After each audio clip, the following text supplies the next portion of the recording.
हम रीजनिंग का practice set पहला देखेंगे। इसमें रीजनिंग के 20 इंपॉर्टेंट प्रश्न है। यदि आप एसएससी रेलवे या किसी भी स्टेट एग्जाम्स की तैयारी कर रहे हो तो ये प्रैक्टिस सेट आपके लिए काफ़ी इंपॉर्टेंट है, क्योंकि इस प्रैक्टिस सेट में जो प्रश्न दिए गए हैं इसी टाइप के प्रश्न आपकी परीक्षाओं में पूछे जाएंगे। तो चलिए हम शुरू करते हैं प्रश्न 1 से। हमारा पहला प्रश्न दिया है, प्रश्न कह रहा है कि नीचे दी गई श्रृंखला में प्रश्नवाचक चिन्ह के स्थान पर कौन सी संख्या आएगी। यानी श्रृंखला में एक प्रश्नवाचक चिन्ह दिया है, यहाँ पर कौन सी संख्या आएगी ये हमें बताना है। ठीक है, तो जब भी हम श्रृंखला के प्रश्न को सोल्व करते हैं तो सबसे पहले हम संख्या को ध्यान से देखते हैं कि संख्या कैसे लिखी है। जैसे यहाँ पर देखिए 136 के बाद 204 लिखा है, 204 के बाद 306 लिखा है, 306 के बाद 459 लिखा है। ये संख्या कैसे लिखी है, इन्हीं संख्या का पता करके हम क्या करेंगे, अगली संख्या को बताएंगे। तो सबसे पहले हम यहाँ पर पता करते हैं कि 136 से 204 कैसे लिखा है, यहाँ पर कितने का अंतर है। ठीक है, तो 136 से 204 यानी यहाँ पर कितना प्लस किया है, तो यहाँ पर 68 को प्लस किया है।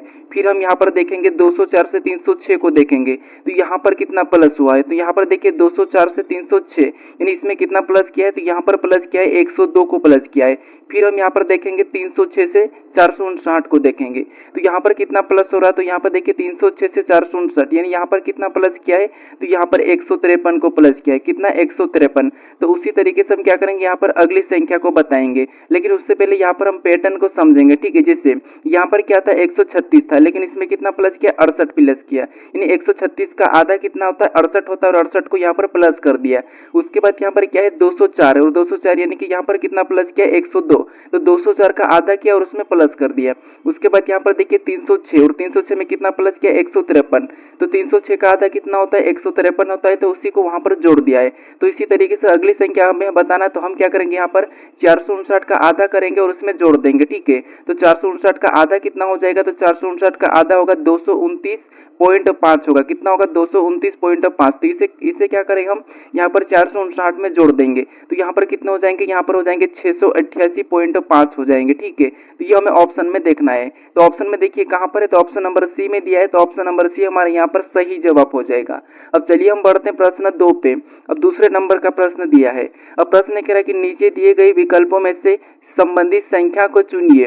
यानी दोस्तों जिस प्रकार यहाँ पर 27,813 और 777 का संबंध जो आपस में, वही संबंध हमें यहाँ पर 45,303 का बताना है। ठीक है, तो ये हमारा एनालॉजी का प्रश्न है। मैं सबसे पहले यहाँ पर ये पता करना है कि 27,813 और 777 का आपस में क्या संबंध है, वही संबंध हमें यहाँ पर बताना है। ठीक है, अब कुछ स्टूडेंट क्या करते हैं, सबसे पहले जैसे यहाँ पर बड़ी संख्या, तो बड़ी संख्या का बड़ी संख्या से संबंध पता करते हैं, फिर यहाँ पर छोटी संख्या का छोटी संख्या से बताते हैं। ठीक है, लेकिन आपको ऐसा नहीं करना है। ठीक है, क्योंकि यहाँ पर देखिए जो आपको अनुपात दिया है, इसका मतलब ये होता है कि जो संख्या इनका दो का आपस में संबंध है, वही संबंध आपको यहाँ पर बताना। यहाँ पर क्यों बताना, क्योंकि हमें यहाँ पर समानुपात दे के पूछा है। ठीक है, तो समानुपात का मतलब ये होता है कि जो संबंध इन दोनों में है, वही संबंध फिर आपको यहाँ पर निकालना है। ठीक है, तो ये तरीका आपको यहाँ पर ऐसा नहीं करना है। ठीक है, तो अब देखिए जैसे अब यहाँ पर संख्या हमारे पास बड़ी संख्या, तो हम क्या करेंगे, यहाँ पर डिजिट का योग देखेंगे। ठीक है, तो देखिए जैसे यहाँ पर 2 और 7 को आपस में जोड़ेंगे तो 9, 9 में 8 को जोड़ेंगे तो 17, 17 में 1 को जोड़ेंगे तो यहाँ पर कितने हो जाएंगे 18, 18 में 3 को जोड़ेंगे तो यहाँ पर कितना हो रहा है, इनका योग कितना हो रहा है 21 हो रहा है। ठीक है, कितना हो रहा है 21 हो रहा है। फिर यहाँ पर आपस में जोड़ेंगे जैसे 7 और 7 14, 14 में 7 को जोड़ेंगे तो 21, यानी इसका भी योग कितना हो रहा है 21 हो रहा है। आपको यहाँ पर भी संबंध दिखा होगा, जैसे दोनों संख्या का जो संबंध है, इनका यहाँ पर डिजिट योग कितना आ रहा है 21 21 आ रहा है। तो यहाँ पर भी हम क्या करेंगे, यहाँ पर संख्या बताने के क्या करेंगे, सबसे पहले इसका डिजिट योग देखेंगे। ठीक है, तो जैसे यहाँ पर 4 और 5 को जोड़ेंगे तो कितने हो जाएंगे 9, 9 में 3 को जोड़ेंगे तो 12, 12 में 0 को जोड़ेंगे 12 ही, उसके बाद 12 में 3 को जोड़ेंगे तो यहाँ पर कितने हो जाएंगे 15, यानी इसका योग कितना आ रहा है, तो यहाँ पर इसका योग आ रहा है 15। ठीक है, तो यहाँ पर जो प्रश्नवाचक चिन्ह दिया है, यहाँ पर भी वही संख्या होगी जिसका योग क्या होना चाहिए 15 होना चाहिए। ठीक है, तो ये हम क्या करेंगे अभी ऑप्शन में देखेंगे। तो ऑप्शन में देखिए जैसे यहाँ पर देखेंगे 15 किसका आ रहा है, तो ऑप्शन हमारे यहाँ पर देखिए ऑप्शन नंबर 1 का आ रहा है, क्योंकि यहाँ पर 4 6 5 को जोड़ेंगे तो यहाँ पर कितने हो जाएंगे 15 हो जाएंगे। यानी जो प्रश्नवाचक चिन्ह दिया है यहाँ पर क्या होना चाहिए 465 होना चाहिए। ठीक है, तो ऑप्शन नंबर हमारा यहाँ पर ए वाला सही जवाब हो जाएगा। अब चलिए हम बढ़ते हैं प्रश्न 3 पे। अब तीसरे नंबर का प्रश्न दिया है। अब प्रश्न कह रहा है कि यदि नीट बराबर 3409 लिखा गया है तो लर्न बराबर क्या होगा, ये प्रश्न पूछा है। ठीक है, तो ये हमारा कोडिंग डिकोडिंग का प्रश्न है। अब देखिए जब भी आपको कोडिंग डिकोडिंग प्रश्न में जैसे लेटर से अंकों में दिया जाता है, तो उस कंडीशन में आपको क्या करना है, उन लेटर को अंकों में सबसे पहले तो लिखना है। ठीक है, जैसे यहाँ पर देखिए एन हमारा एबीसीडी में कितने नंबर पे आता है, तो एन हमारा एबीसीडी में 14 नंबर पे आता है। ठीक है, उसके बाद यहाँ पर ई दिया और ई हमारे एबीसीडी में कितने नंबर पे आता है, तो ई हमारा 5 नंबर पे आता है। फिर हमें यहाँ पर ए दिया तो ए हमारे ABCD में कितने नंबर पे आता है, तो ए हमारा 1 नंबर पे आता है। फिर हमें यहाँ पर टी दिया और टी हमारे ABCD में कितने नंबर पे आता है, तो टी हमारा 20 नंबर पे आता है। ठीक है, ऐसा लिखना है। फिर उसके बाद हमें देखना है कि यहाँ पर जो 3409 लिखा है वो हमें यहाँ पर कोड बनाना है। यहाँ पर 14 है, 5 है, 1 है, 20 है, तो हमें क्या करना है, यहाँ पर 3409 बनाना है। तो अब हम क्या कर सकते हैं, अगर हम यहाँ पर देखिए एक एक हम यहाँ पर माइनस कर देते, जैसे 14 में से 1 को माइनस करेंगे तो यहाँ पर कितने बचेंगे, 13 बचेंगे। ठीक, इसमें से 1 माइनस करेंगे तो 5 में से 1 माइनस करेंगे तो कितने बचेंगे, तो यहाँ पर 4 बचेंगे। उसके बाद यहाँ पर 1 में से 1 को ही माइनस कर देंगे तो यहाँ पर कितने 0 हो जाएंगे। फिर हम 20 में से 1 को माइनस करेंगे तो यहाँ पर कितने हो जाएंगे, 19 हो जाएंगे। ठीक है, अब देखिए इसके बाद हम क्या करना, हमें 3409 पता करना है। ठीक है, तो अगर हम 3 का इकाई अंक लेते हैं यानी कि 13 का इकाई अंक लेंगे तो यहाँ पर कितना हो जाएंगे, 3 हो जाएंगे। 4 का तो 4 ही रहेगा। ठीक है, उसके बाद 0 का भी 0 ही रहेगा। उसके बाद 19 का इकाई अंक क्या रहेगा, 9 हो जाएगा। ठीक है, तो यहाँ पर हमारा क्या बन चुका है, 3409 बन चुका है और ये यहाँ पर लिखा है। ठीक है, तो इसी तरीके से हम क्या करेंगे, लर्न का बताएंगे। सबसे पहले क्या करेंगे, यहाँ पर इनको अंकों में लिखेंगे। जैसे अब एल हमारा एबीसीडी में कितने नंबर पे आता है, तो एल हमारा 12 नंबर पे आता है। उसके बाद यहाँ पर ई दिया तो ई हमारे एबीसीडी में कितने नंबर पे, 5 नंबर पे आता है। फिर यहाँ पर ए दिया और ए हमारे एबीसीडी में कितने नंबर पे, 1 नंबर पे आता है। फिर हमें यहाँ पर आर दिया और आर हमारे एबीसीडी में कितने नंबर पे, 18 नंबर पे आता है। फिर हमें एन दिया और एन हमारे एबीसीडी में कितने नंबर पे, 14 नंबर पे आता है। ठीक है, फिर इसके बाद हमें क्या करना है, जैसा हमने यहाँ पर एक एक माइनस किया है तो यहाँ पर भी हम एक एक माइनस कर लेंगे। जैसे 12 में से 1 को माइनस करेंगे तो यहाँ पर कितने हो जाएंगे, 11 हो जाएंगे। फिर हम यहाँ पर 5 में से 1 को माइनस करेंगे तो यहाँ पर कितने, 4। फिर हम 1 में से 1 को माइनस करेंगे तो यहाँ पर कितना, 0। और 18 में से 1 को माइनस करेंगे तो यहाँ पर कितने, 17। फिर यहाँ पर 14 में से 1 को माइनस करेंगे तो यहाँ पर कितने, 13। इसके बाद हम क्या करेंगे, यहाँ पर इनके इकाई अंक को लिखेंगे। ठीक है, जैसे यहाँ पर देखिए 11 का इकाई अंक कितना होगा, तो 11 का इकाई अंक 1। ठीक है, 4 का तो 4 ही रहेगा। उसके बाद यहाँ पर 0 का भी 0 ही रहेगा। 17 का इकाई अंक 7। उसके बाद 13 का इकाई अंक 3। ठीक है, तो ये हमें ऑप्शन में देखना है कि यहाँ पर 14 0 73 कहाँ पर है। तो हमें ऑप्शन नंबर सी में दिया है, तो ऑप्शन नंबर सी हमारा यहाँ पर सही जवाब होगा। ठीक है, तो आपको इन सभी प्रश्नों को साथ ही साथ सोल्व करते हुए भी चलना है। ठीक है, तो अब चलिए हम बढ़ते हैं प्रश्न 4 पे। अब 4 नंबर का प्रश्न दिया है। अब प्रश्न कह रहा है कि नीचे दिए गए शब्दों के लिए कौन सा वेन आरेख सबसे अच्छा प्रतिनिधित्व करता है। यानी हमें यहाँ पर 3 शब्द दिए, फूल दिया है, तना दिया है और जड़ दिया है। इसका वेन आरेख कैसा बनेगा, ये प्रश्न पूछा है। ठीक है, तो देखिए जब भी आपको वेन आरेख के प्रश्नों को सोल्व करना है तो सबसे पहले आपको क्या करना है, इन 3 शब्दों को ध्यान से देखना है। ठीक है, जैसे क्या दिया, हमें फूल दिया है, तना दिया है और जड़ दिया है। ठीक है, तो आपको ये पता होना चाहिए कि जो आपने तीनों शब्दों को ध्यान से देख रहे हो, क्या उन तीनों शब्दों को आप पहचानते हो, क्या जानते हो। अगर आपको हाँ पता है कि हाँ मैं फूल का मतलब समझता हूँ, तना का मतलब समझता हूँ और जड़ का मतलब समझता हूँ, तो फिर आपको क्या करना है, फिर एक एक शब्दों का डायग्राम बनाना है। ठीक है, जैसे यहाँ पर हम क्या करेंगे, सबसे पहले फूल का डायग्राम बनाएंगे। तो ये हमने किसका डायग्राम बना लिया, फूल का डायग्राम बना लिया। ठीक है, उसके बाद अब हम क्या करेंगे, यहाँ पर दूसरे शब्द का बनाएंगे। जैसे दूसरा शब्द में यहाँ पर क्या दिया, तना दिया है। अब देखिए तना का डायग्राम बनाने से पहले आपको क्या देखना है, जैसे आपने जो फूल का डायग्राम बनाया तो क्या आप तना और फूल का जो आपस में कोई संबंध है क्या, तो आप कहोगे नहीं, क्योंकि तना भले ही एक पौधे का ही हिस्सा है लेकिन तना और फूल का आपस में कोई संबंध नहीं है। क्योंकि भले ये पौधे का हिस्सा है लेकिन आपस में संबंध नहीं है, तो तने का डायग्राम कैसा बनेगा, अलग बन जाएगा। फिर हम यहाँ पर क्या करेंगे, यहाँ पर तीसरे शब्द का बनाएंगे, जो कि तीसरा शब्द हमें यहाँ पर दिया है जड़।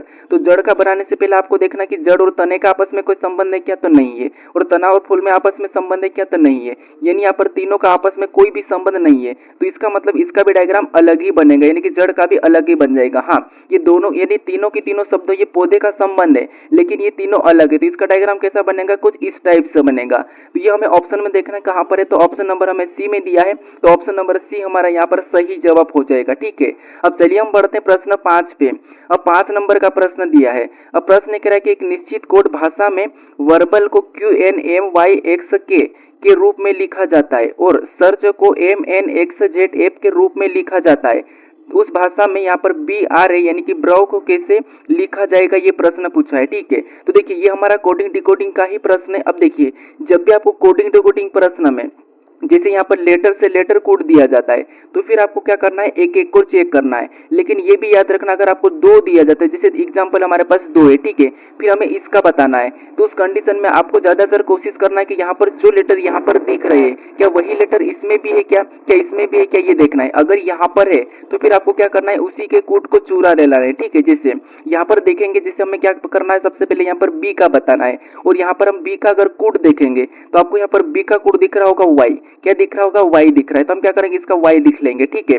उसके बाद यहाँ पर हमें किसका बनाना है, r का बताना है, ठीक है। और यहाँ पर r का कोड देखेंगे तो यहाँ पर हमें r का कोड क्या देखने को मिल रहा है, तो यहाँ पर हमें m देखने को मिल रहा है। और यहाँ पर नीचे भी देख लेंगे तो नीचे भी m देखने को मिल रहा है, इसका मतलब यहाँ पर इसका क्या हो जाएगा, m हो जाएगा, ठीक है। उसके बाद हमें यहाँ पर a का बताना है, तो a का कोड यहाँ पर क्या देखने को मिल रहा है, तो यहाँ पर a का कोड x देखने को मिल रहा है, नीचे में भी हमें a का कोड x ही देखने को मिल रहा है, तो यहाँ पर हम क्या करेंगे इसमें भी x को ही रख लेंगे, ठीक है। उसके बाद हमें यहाँ पर v का बताना है। अब v का देखिए, v का देखेंगे तो v कहाँ पर दिया है, यहाँ पर दिया है, और v का कोड यहाँ पर क्या दिया है, q दिया है, तो यहाँ पर भी क्या हो जाएगा, q हो जाएगा, ठीक है। उसके बाद हमें यहाँ पर v का लेना है। अब v का यानी कि e का, तो e का कोड यहाँ पर क्या दिया है, n दिया है, तो यहाँ पर क्या करेंगे हम इसका भी n ले लेंगे, ठीक है। अब हम ये ऑप्शन में देखेंगे कि y m x q n कहाँ पर है, तो y x m यानी यहाँ पर देखिए ऑप्शन नंबर हमें a में दिया है, तो ऑप्शन नंबर हमारा यहाँ पर a वाला सही जवाब होगा, ठीक है। तो आपको सबसे पहले तो ये वाली कोशिश करना है, अगर आपको 2 एग्जाम्पल दे तो, नहीं तो बाकी आपको क्या करना है, एक एक लेटर को देखना है कि कितना माइनस करके लिखा है, कितना प्लस करके लिखा है, ये पूरा चेक करना है, ठीक है। अब चलिए हम बढ़ते हैं प्रश्न 6 पे। अब 6 नंबर का प्रश्न दिया है। अब प्रश्न कह रहा है कि निम्नलिखित विकल्पों में से असंगत संख्या का चयन कीजिए। यानी दोस्तों यहाँ पर हमारे पास 4 विकल्प दिए हैं, ठीक है। इसमें से 3 किसी न किसी रूप से समान है लेकिन एक अलग है, उसी का हमें बताना है, ठीक है, उसी का चयन करना है। अब देखिए सबसे पहले आपको यहाँ पर देखना है, जैसे यहाँ पर क्या दिया है, 16 और 30 दिया है, तो इनका आपस में संबंध क्या है। फिर 14 और 26 का आपस में कैसा संबंध है, 18 और 34 का आपस में कैसा संबंध है, और 44 और 84 में आपस में कैसा संबंध है, ये सबसे पहले चेक करना है, ठीक है। जिससे अगर हम यहाँ पर 16 का 2 गुना करेंगे, 16 का 2 गुना करेंगे और माइनस क्या करेंगे, 2 को करेंगे, तब हमारे कितने हो जाएंगे, 30 हो जाएंगे। उसके बाद यहाँ पर 14 का भी 2 गुना करेंगे और 2 गुना करके इसमें भी -2 कर लेंगे, तो कितना होंगे, 26। उसके बाद देखिए 18 का 2 गुना कितना होगा, 36, और 36 में भी -2 करेंगे तो यहाँ पर 34, ठीक है। उसी तरह यहाँ पर देखेंगे 44 का 2 गुना, तो 44 का 2 गुना कितना होता है, तो आप कहोगे 44 का 2 गुना 88 होता है, कितना होता है, 88 होता है। और 88 में से 2 माइनस करेंगे तो यहाँ पर क्या होना चाहिए था, 86 होना चाहिए था, कितना होना चाहिए था, 86 होना चाहिए था, लेकिन यहाँ पर क्या लिखा है, 84 लिखा है। ये हमारे पास यहाँ पर ये 3 तो एक जैसे हैं, लेकिन ये हमारा ऑप्शन नंबर डी वाला अलग है, तो यही वाला हमारा यहाँ पर सही जवाब होगा, ठीक है। ये हमारा क्या है, असंगत है, तो ये वाला हमारा यहाँ पर सही जवाब होगा, ठीक है। अब चलिए हम बढ़ते हैं प्रश्न 7 पे। अब 7 नंबर का प्रश्न दिया है। अब प्रश्न कह रहा है कि यदि दी गई शीट को मोड़कर एक घन का आकार दिया जाता है तो विकल्पों में से कौन सी आकृति संभव नहीं है। यानी ये हमारे पास एक खुला पासा दिया है, इसको कौन सा यहाँ पर मोड़कर बनाएंगे कि यहाँ पर संभव नहीं है, ये प्रश्न पूछ रहा है, ठीक है। ये कौन सा विकल्प इसे हम मोड़कर नहीं बना सकते, ये प्रश्न पूछ रहा है। तो देखिए सबसे पहले आपको क्या करना है, जो हमारे पास खुला पासा है उसमें विपरीत निकालना है, ठीक है। जैसे यहाँ पर विपरीत कैसे निकालेंगे, तो एक छोड़ के एक चलेंगे, जैसे एम का विपरीत क्या हो जाएगा, एंड हो जाएगा, ठीक है। तो यहाँ पर हम लिख लेंगे एम का विपरीत क्या हो गया, तो एम का विपरीत हो गया हमारा एन, ठीक है, क्या हो गया, एंड। उसके बाद हम यहाँ पर देखेंगे और विपरीत, जैसे यहाँ पर देखिए डब्ल्यू का विपरीत क्या हो जाएगा, एन, तो यहाँ पर हम लिख लेंगे डब्ल्यू का विपरीत क्या है, तो एन है, ठीक है, ये क्या है, एन है। उसके बाद और देखेंगे तो यहाँ पर हमारा क्या है, टी के विपरीत क्या हो जाएगा, के हो जाएगा, ठीक है। तो टी के विपरीत क्या हो गया, तो टी के विपरीत हमारा के हो गया। अब देखिए हमें यहाँ पर प्रश्न करा कि संभव नहीं है, इसका मतलब ये है कि संभव नहीं है, इसका मतलब ये है कि दोनों विपरीत एक साथ दिखाई देंगे, ठीक है, वो नहीं बनाया जा सकता। आपको पता है पासे पे, या तो आपको पता है जैसे ये जो विपरीत है, ठीक है, तो ये दोनों में से एक दिखाई देता है और एक नहीं दिखाई देता, ये आपको पता है। पासे में क्या होता है, एक विपरीत नहीं दिखाई देता, जो हमेशा पासे में किसी का विपरीत नहीं दिखाई देता, ठीक है। तो यहाँ पर हमें कह रहा कि संभव नहीं है, जो संभव नहीं है इसका मतलब ये है कि विपरीत दोनों एक साथ दिखाई देंगे, ठीक है। तो यहाँ पर देखेंगे जैसे यहाँ पर डब्ल्यू, और डब्ल्यू का विपरीत एन है, एन तो नहीं दिखाई दे रहा, यहाँ पर एंड दिया है, एंड का एम है, ये भी नहीं दिखाई दे रहा, यहाँ पर टी दिया है, टे का के है, तो ये भी नहीं दिखाई दे रहा, मतलब ये तो हमारा बन रहा है, ठीक है। उसके बाद यहाँ पर देखिए एम दिया है, एम का क्या है, एंड है, ये भी नहीं दिखाई दे रहा। यहाँ पर के दिया है, के का टी है, तो ये भी नहीं दिखाई दे रहा, एन का डब्ल्यू है, तो ये भी नहीं दिखाई दे रहा, ये भी बन रहा है। उसके बाद यहाँ पर एन दिया और एन का यहाँ पर क्या है, डब्ल्यू है, तो ये भी नहीं दिखाई दे रहा है, एन का यहाँ पर एम है, वो भी नहीं दिखाई दे रहा, टी का के है, तो ये भी नहीं दिखाई दे रहा, ये भी बन रहा है। उसके बाद यहाँ पर देखिए हमारे पास एंड और एम, एंड और एम हमारे पास यहाँ पर एक साथ दिखाई दे रहे हैं, तो ये संभव नहीं है, इसको हम यहाँ पर नहीं बनाया जा सकता है, तो इसीलिए ऑप्शन नंबर हमारा यहाँ पर डी वाला सही जवाब होगा, ठीक है। बाकी यहाँ पर संभव है, ये हमारा ऑप्शन नंबर डी वाला संभव नहीं है, तो ऑप्शन नंबर डी हमारे यहाँ पर सही जवाब हो जाएगा। अब चलिए हम बढ़ते हैं प्रश्न 8 पे। अब 8वें नंबर का प्रश्न दिया है। अब प्रश्न कह रहा है कि एक्स और वाई भाई है, आर वाई का पिता है, टी एस की एकमात्र बहन है और एस एक्स का मामा है, टी आर से किस प्रकार संबंधित है, ये प्रश्न पूछा है। ठीक है, तो ये हमारा रक्त संबंध का प्रश्न है। यहाँ पर हम क्या करेंगे, प्रश्न को थोड़ा थोड़ा पढ़ेंगे और प्रश्न को सोल्व करेंगे। ठीक है, जिसे प्रश्न कह रहा है कि x और y भाई है, तो यहाँ पर हम सबसे पहले बनाएंगे x और y को भाई बनाएंगे। ठीक है, ये x और y ये क्या है, भाई है, तो यहाँ पर हम क्या करेंगे, प्लस का चिन्ह लगा लेंगे। उसके बाद आगे प्रश्न कह रहा है कि आर वाई का पिता है। आर क्या है, तो आर वाई का पिता है, तो आर को हम क्या करेंगे, ऊपर की ओर लिखेंगे। ठीक है, अब ये पिता है तो यहाँ पर हम क्या करेंगे, प्लस का चिन्ह लगा देंगे। आगे प्रश्न कह रहा है कि टी एच की एकमात्र बहन है, लेकिन यहाँ पर हम टी को नहीं बना सकते, तो आगे पढ़ेंगे। तो आगे कह रहा है कि और एस एक्स का मामा है। एस क्या है, तो एक्स का मामा है। ठीक है, एस एक्स का मामा है, यानी यहाँ पर इस एक्स का मामा कौन है, एस है। ठीक है, यहाँ पर एस कौन है, इसका मामा है। अब ये एक्स का मामा है, यानी यहाँ पर ऊपर कह रहा था कि टी एस की एकमात्र बहन है, यानी इसकी बहन कौन है, टी है। ठीक है, ये कौन है, एकमात्र बहन है। अब एकमात्र बहन है, इसका मतलब ये हुआ कि ये इसकी माता हुई, किसकी, एक्स की माता हो गई। ये ऊपर वाले आर और टी आपस में पति पत्नी है। ठीक है, अब आगे प्रश्न कह रहा है कि टी आर से किस प्रकार संबंधित है। यहाँ पर काफी सारे स्टूडेंट गलती करते हैं। ठीक है, जिससे यहाँ पर जहां पर भी से लगा वहां से आपको क्या करना है, उल्टा बताना। ठीक है, यहाँ पर आर का टी क्या लगेगा, तो यहाँ पर देखिए, यहाँ पर आर है और यहाँ पर टी है, तो आर का टी क्या लगेगा, तो आपको यहाँ पर आर का टी यानी कि पत्नी लगेगी। ठीक है, तो ऑप्शन हमारे यहाँ पर कौन सा वाला सही हो जाएगा, ऑप्शन नंबर बी वाला यहाँ पर सही हो जाएगा। ठीक है, अब चलिए हम बढ़ते हैं प्रश्न 9 पे। अब 9 नंबर का प्रश्न दिया है। अब प्रश्न कह रहा है कि नीचे दी गई आकृति का सही दर्पण प्रतिबिंब चुने जब दर्पण को एम एन रेखा पर रखा जाए। नहीं, हमारे पास यहाँ पर आकृति में कुछ लेटर दिए हैं, इसका एम एन रेखा प्रतिबिंब कैसा बनेगा, ये प्रश्न पूछा है। ठीक है, तो यहाँ पर देखिए एम एन रेखा प्रतिबिंब कहाँ पर है, तो यहाँ पर एम एन रेखा नीचे की ओर है, यानी इसकी आकृति नीचे की ओर कैसे बनेगी, ये प्रश्न पूछा है। ठीक है, तो यहाँ पर आपको क्या करना है, जब भी आपको लेटर दिया जाता है तो उस कंडीशन में आपको क्या करना है, यहाँ पर एक एक लेटर को देखना है और गलती निकालना है। ठीक है, जैसे सबसे पहले यहाँ पर हम पी को देख लेते हैं, तो पी नीचे की ओर झुकेगा तो कैसा दिखाई देगा, तो पी हमारा इस टाइप का दिखाई देगा, बी की तरह है। तो ये हमें ऑप्शन में देखना है कि कहां पर दिखाई दे रहा है, तो हमें केवल ऑप्शन नंबर ए में दिखाई दे रहा है, तो यही वाला हमारा यहाँ पर सही जवाब होगा। ठीक है, कौन सा हो जाएगा, ऑप्शन नंबर ए वाला, क्योंकि यहाँ पर हमारे पास बी में नहीं दिखाई दे रहा है, ऑप्शन नंबर सी में भी नहीं दिखाई दे रहा है, ऑप्शन नंबर डी में भी नहीं दिखाई दे रहा है, तो केवल हमारा यहाँ पर ऑप्शन नंबर ए वाला सही जवाब होगा। यहाँ पर हमें पूरा भी चेक करने की जरूरत नहीं है। ठीक है, अब चलिए हम बढ़ते हैं प्रश्न 10 पे। अब 10 नंबर का प्रश्न दिया है। अब प्रश्न कह रहा है कि नीचे दिए गए विकल्पों में से संबंधित शब्दों को चुनिए, यानी जिस प्रकार यहाँ पर सुई का संबंध दर्जी से है उसी प्रकार हमें यहाँ पर पेन का बताना है। ठीक है, तो ये भी हमारा एनोलॉजी का ही प्रश्न है। हमें सबसे पहले यहाँ पर ये पता करना है कि सुई का संबंध दर्जी से कैसे, फिर हम उसी प्रकार पेन का बताएंगे। ठीक है, तो यहाँ पर देखिए जो सुई दी है, सुई का संबंध किससे, दर्जी से दिया है। ठीक है, यानी सुई किसके पास रहती है, दर्जी के पास रहती है, तो उसी प्रकार यहाँ पर हम बताएंगे पेन किसके पास रहती है। ठीक है, तो यहाँ पर पेन किसके पास रहती है, तो पेन हमारी यहाँ पर कवि के पास रहती है। ठीक है, तो इसका सही जवाब क्या हो जाएगा, कवि हो जाएगा। अब चलिए हम बढ़ते हैं प्रश्न 11 पे। अब 11 नंबर का प्रश्न दिया है। अब प्रश्न करें कि निम्नलिखित श्रृंखला में लुप्त अक्षर ज्ञात करें और श्रेणी को पूरा करें, यानी हमारे पास यहाँ पर एक लेटर की श्रृंखला श्रेणी दी है, इसे हमें क्या करना है, पूरा करना है। ठीक है, तो जब भी आपको ऐसा प्रश्न देखने को मिले तो उसे कैसे सोल्व करना है वो समझिए। सबसे पहले आपको यहाँ पर जोड़े नहीं बनाना है, देखना है कि लुप्त लेटर कहाँ पर है। जैसे हमें यहाँ पर एम के बाद देखने को मिल रहा है, तो यहाँ पर हम देखेंगे कि एम के बाद कौन सा लेटर लिखा है, तो यहाँ पर एम के बाद एन को लिखा है, तो वहां पर भी हम क्या करेंगे, एन को भर लेंगे। ठीक है, यहाँ पर भी हम एन को भरेंगे। उसके बाद फिर हम और देखेंगे कि और कहाँ पर लुप्त लेटर है, तो यहाँ पर हमें पी के बाद दिया है, तो हम देखेंगे कि पी के बाद कौन सा लेटर लिखा है, तो यहाँ पर पी के बाद के को लिखा है, तो वहां पर भी हम क्या करेंगे, के को भर लेंगे। ठीक है, यहाँ पर भी हम पी के बाद के को भरेंगे। उसके बाद फिर हम और देखेंगे कि और कहाँ पर लुप्त लेटर है, तो और हमें यहाँ पर के बाद दिया है, तो हम देखेंगे कि के बाद कौन सा लेटर है, तो यहाँ पर के बाद टी दिया है, तो वहां पर भी हम क्या करेंगे, टी को भर लेंगे। ठीक है, यहाँ पर भी हम क्या करेंगे, टी को भर देंगे। उसके बाद फिर हम और देखेंगे, तो और हमें यहाँ पर टी के बाद दिया है, तो टी के बाद कौन सा लेटर लिखा है, तो यहाँ पर टी के बाद आर लिखा है, तो वहां पर भी हम क्या करेंगे, आर को भर लेंगे। ठीक है, अब हमने कौन कौन से लेटर को भरा ये देखेंगे। तो सबसे पहले हमने एन को भरा है, फिर हमने के को भरा है, फिर हमने टी को भरा है, फिर हमने आर को भरा है, तो ये हमें ऑप्शन में देखना है। ठीक है, तो ऑप्शन नंबर हमें यहाँ पर ए में दिया है, तो ऑप्शन नंबर ए हमारे यहाँ पर सही जवाब हो जाएगा। ठीक है, अब चलिए हम बढ़ते हैं प्रश्न 12 पे। अब 12 नंबर का प्रश्न दिया है। अब प्रश्न एक तरह की निम्नलिखित में से कौन सी विकल्प आकृति जो दिए गए पैटर्न को पूरा करेगी, यानी हमारे पास यहाँ पर एक अधूरी आकृति, यहाँ पर हम कौन से विकल्पों को रखेंगे कि ये आकृति हमारी पूरी होगी, ये प्रश्न पूछा है। ठीक है, तो यहाँ पर सबसे पहले आपको आपको पता है यहाँ पर ये वाली लाइन पूरी होगी, ठीक है। तो ये वाली लाइन अगर हम ऑप्शन में देखेंगे तो ऑप्शन नंबर ए में भी नहीं है, ऑप्शन नंबर बी में भी नहीं है, ऑप्शन नंबर सी में भी नहीं है, तो केवल हमारा ऑप्शन नंबर बचा है डी वाला, तो यही वाला हमारा यहाँ पर सही जवाब होगा, ठीक है। तो यहाँ पर आपको सबसे पहले गलती को देखना है, तो ऑप्शन नंबर हमारा यहाँ पर डी वाला सही जवाब हो जाएगा। अब चलिए हम बढ़ते हैं प्रश्न 13 पे।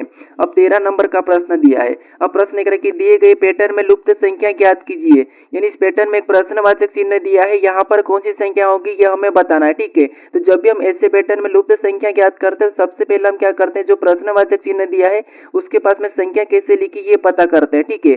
जैसे यहाँ पर 225 कैसे लिखा है और यहाँ पर 121 कैसे लिखा है, ये सबसे पहले तो हम पता करेंगे, ठीक है। तो यहाँ पर ऊपर देखिए हमें क्या दिया है, 25 दिया है और यहाँ पर 36 दिया है। यहाँ पर देखिए 25 क्या है, तो ये 25 हमारा 5 का वर्ग है, 36 क्या है तो 36 हमारा 6 का वर्ग है। अगर हम इनको आपस में जोड़ देते तो जोड़ने पर यहाँ पर कितने हो जाएंगे, 11 हो जाएंगे, ठीक है। और यहाँ पर देखिए 11 का वर्ग है 121 लिखा है। उसी तरह आगे देखेंगे तो यहाँ पर 49 दिया है, यानी कि 49 क्या है तो ये 7 का वर्ग है। और यहाँ पर 64 दिया और 64 क्या है तो ये 8 का वर्ग है। और इनको भी हम आपस में जोड़ देंगे तो यहाँ पर कितने हो जाएंगे, 15 हो जाएंगे, ठीक है। और यहाँ पर 15 का भी वर्ग 225 लिखा है। तो इसी तरीके से हम यहाँ पर क्या करेंगे, सबसे पहले देखिए जैसे 144 दिया है तो ये किसका वर्ग है, तो ये 12 का वर्ग है। और यहाँ पर 196 दिया है तो ये किसका वर्ग है, तो ये 14 का वर्ग है। अब क्या करेंगे, यहाँ पर इनको आपस में जोड़ देंगे, तो इनको आपस में जोड़ देंगे तो यहाँ पर कितने हो जाएंगे, 26 हो जाएंगे, ठीक है। तो यहाँ पर हम क्या करेंगे, 26 का वर्ग कर लेंगे। तो जो प्रश्नवाचक चिन्ह है यहाँ पर कौन सी संख्या हो जाएगी, तो यहाँ पर हो जाएगी 676, क्योंकि 26 का वर्ग होता है 676। तो ऑप्शन में देखिए 676 कहाँ पर है, तो ऑप्शन नंबर ए में दिया है, तो ऑप्शन नंबर ए हमारा यहाँ पर सही जवाब हो जाएगा, ठीक है। अब चलिए हम बढ़ते हैं प्रश्न 14 पे।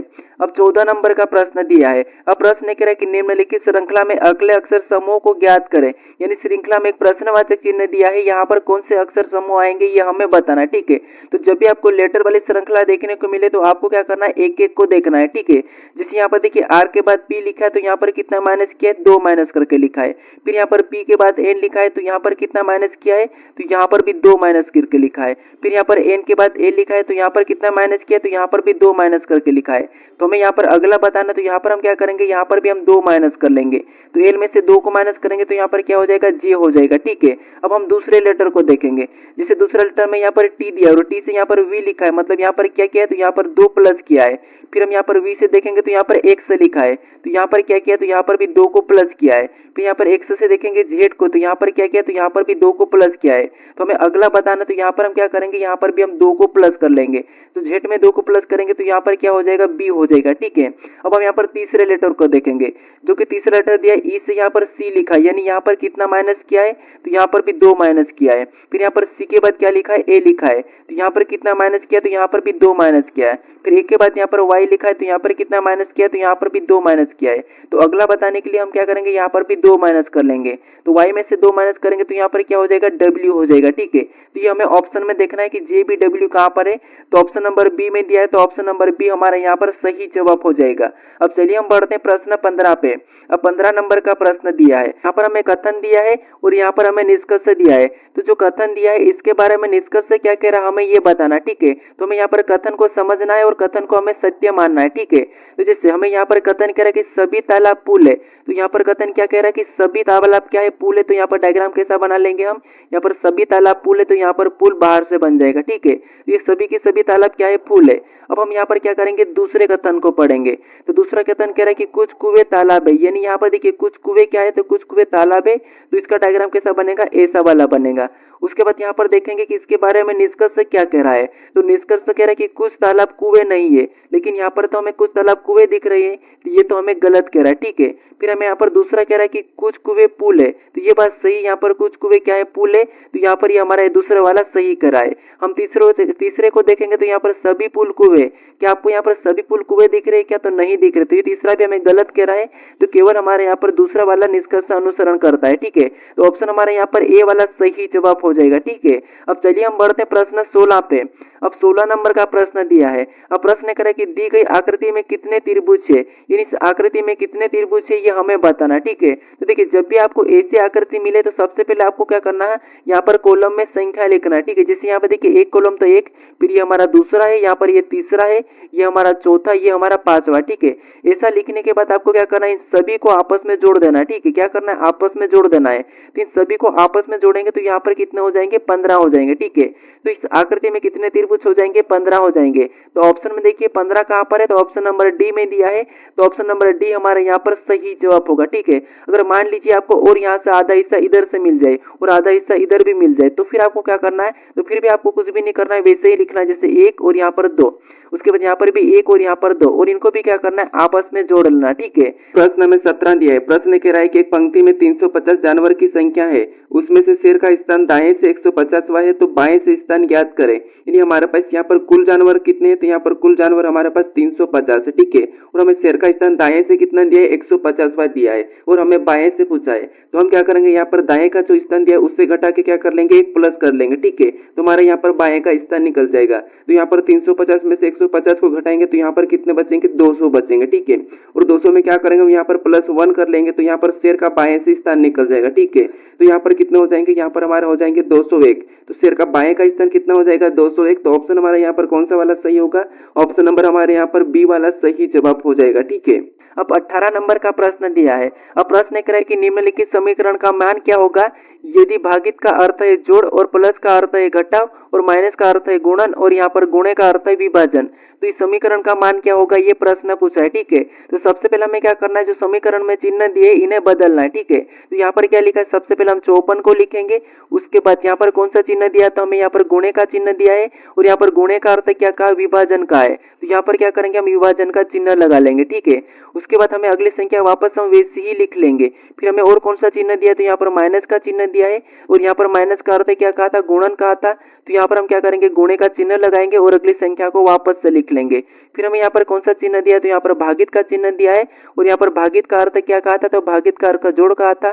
तो यहाँ पर हम जोड़ का चिन्ह लगा लेंगे, उसके बाद अगली संख्या और लिख लेंगे। ठीक है, उसके बाद हमें और भी चिन्ह दिया जो कि प्लस का है, और यहाँ पर प्लस का अर्थ क्या कहा था, घटाव कहा था। तो यहाँ पर हम घटाव का चिन्ह लगाएंगे, फिर हम 2 को लिख लेंगे। अब हम यहाँ पर क्या करेंगे, बोर्डमास रूल पे इस समीकरण को सोल्व कर लेंगे। ठीक है, तो सबसे पहले यहाँ पर भाग देंगे 6 और 54 में, तो यहाँ पर कितने बार में जाएगा, तो यहाँ पर 9 बार में जाएगा। ठीक है, उसके बाद गुणे 7 को वैसा ही उतारेंगे, यहाँ पर +8 को भी वैसा ही उतारेंगे, और -2 को भी वैसा ही उतार लेंगे। ठीक है, उसके बाद यहाँ पर गुणा करेंगे, 9 7 कितने होते, 63 होते, तो यहाँ पर 63 आ जाएगा। उसके बाद यहाँ पर +8 को, ठीक है, यहाँ पर कितना होगा 63, उसके बाद +8 को भी वैसा ही उतारेंगे और -2 को भी वैसा ही लिख लेंगे। अब यहाँ पर आपस में जोड़ लेंगे, तो 63 और 8 को आपस में जोड़ेंगे तो यहाँ पर कितने हो जाएंगे, 71 हो जाएंगे। ठीक है, और 71 और माइनस क्या करेंगे, 2 कर लेंगे, तो 71 में 2 को माइनस करेंगे तो यहाँ पर कितने हो जाएंगे, 69 हो जाएंगे। ठीक है, तो ये वाला हमारा यहाँ पर सही जवाब होगा। तो ऑप्शन में देखिए कहाँ पर दिया है, तो ऑप्शन नंबर सी में दिया है, तो ऑप्शन नंबर सी हमारा यहाँ पर सही जवाब हो जाएगा। ठीक है, अब चलिए हम बढ़ते हैं प्रश्न 19 पे। अब 19 नंबर का प्रश्न दिया है। अब प्रश्न करें कि दिए गए पैटर्न को मोड़ा और काटा जाता है तो खोलने पर कैसा दिखाई देगा, ये प्रश्न पूछा है। ठीक है, ये हमारा पेपर कटिंग फोल्डिंग का प्रश्न है। अब देखिए जो मैं यहाँ पर जो चिन्ह दिया है, इस तरफ अगर हम इस आकृति को मोड़ेंगे तो इसकी छाया कैसी बन जाएगी, तो यहाँ पर ये इस तरह छप जाएगा। ठीक है, यहाँ पर ऐसा छपेगा और यहाँ पर ये चिन्ह यहाँ पर वैसा इस तरफ लग जाएगा। उसके बाद यहाँ पर देखिए हमें डायरेक्शन ये वाली थी ऊपर वाली, यानी इस आकृति को हम इधर की ओर रखेंगे तो यहाँ पर ये ऐसा कैसा हो जाएगा, तो ये नीचे की ओर झुक जाएगा और इधर भी ये नीचे की ओर झुक जाएगा। ठीक है, और ये दोनों चिन्ह इनके पास में लग जाएंगे। ये हमें ऑप्शन में देखना है, तो ऑप्शन नंबर हमें कहाँ पर दिख रहा है, तो ऑप्शन नंबर हमें यहाँ पर बी में दिया है, तो ऑप्शन नंबर बी हमारे यहाँ पर सही जवाब हो जाएगा। ठीक है, अब चलिए हम बढ़ते हैं प्रश्न 20 पे। अब 20 नंबर का प्रश्न दिया है। अब प्रश्न कह रहा है कि उस विकल्प का चयन करें जिसमें दी गई आकृति सन्निहित है, घुमाने की अनुमति नहीं है। यानी जो आकृति हमें यहाँ पर दी है, यह आकृति किस विकल्प में दिखाई दे रही है, यह हमें बताना। ठीक है, तो इस प्रश्न का सही जवाब क्या है, ये मुझे कमेंट करके बताइए। ठीक है, और ये वीडियो कैसा लगा ये मुझे कमेंट करके जरूर बताइएगा। अगर आप अभी तक इस चैनल को सब्सक्राइब नहीं करें तो जरूर सब्सक्राइब कर लीजिएगा। ठीक है, अब चलिए हम मिलते हैं नेक्स्ट वीडियो में।